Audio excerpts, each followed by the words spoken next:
திருவாரூர் சன்னதி தெருவில் ஓரணியில் தமிழ்நாடு என்ற திமுக உறுப்பினர் சேர்க்கையை மேற்கொண்டுள்ளார் முதல்வர் ஸ்டாலின். கூடுதல் விவரங்களை செய்தியாளர் மணிகண்டன் வழங்க கேட்கலாம். மணிகண்டன் வணக்கம். ஓரணியில் தமிழ்நாடு என்ற தலைப்பில் முதலமைச்சர் எவ்வாறு உறுப்பினர் சேர்க்கையை நடைபெற்று வருகிறது, மேலும் தகவல்கள் என்னென்ன? வணக்கம்.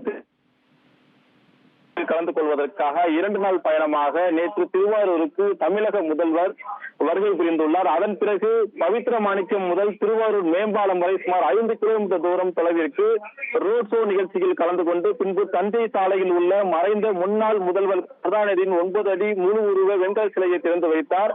பின்னர் அங்கிருந்து புறப்பட்டு சன்னதி தெருவில் ஓய்வு எடுத்த பின்பு அதனைத் தொடர்ந்து இன்று புதிய பேருந்து நிலையம் அருகே நலத்திட்ட உதவிகள் வழங்கும் நடைபெற உள்ளது. நலத்திட்ட உதவிகள் வழங்கும் நிகழ்வில் முதலமைச்சர் மு.க. ஸ்டாலின் கலந்து கொண்டு சுமார் 846 கோடி மதிப்பில் பல்வேறு துறைகளில் 1234 முடிவுற்ற பணிகளை தொடங்கி வைத்தும் பல்வேறு துறைகளில் பணிக்கான அடிக்கல் நாட்டியும் நடைபெற உள்ளது. இந்த நிகழ்வில் அதனைத் தொடர்ந்து சன்னதி தெருவில் புறப்பட்ட தமிழக முதல்வர் மு.க. ஸ்டாலின் அவர்கள் சன்னதி தெருவில் ஓரணிகள் தமிழ்நாடு பரப்புரையில் ஈடுபட்டு வருகிறார்.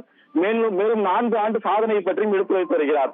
ஃப்ரெண்ட் ஆக்கிக்கோங்க. தந்தி டிவியின் சப்ஸ்கிரைபர்ஸ் அண்ட் ஃபாலோவர்ஸ் குடும்பத்துல நீங்களும் இணையுங்க.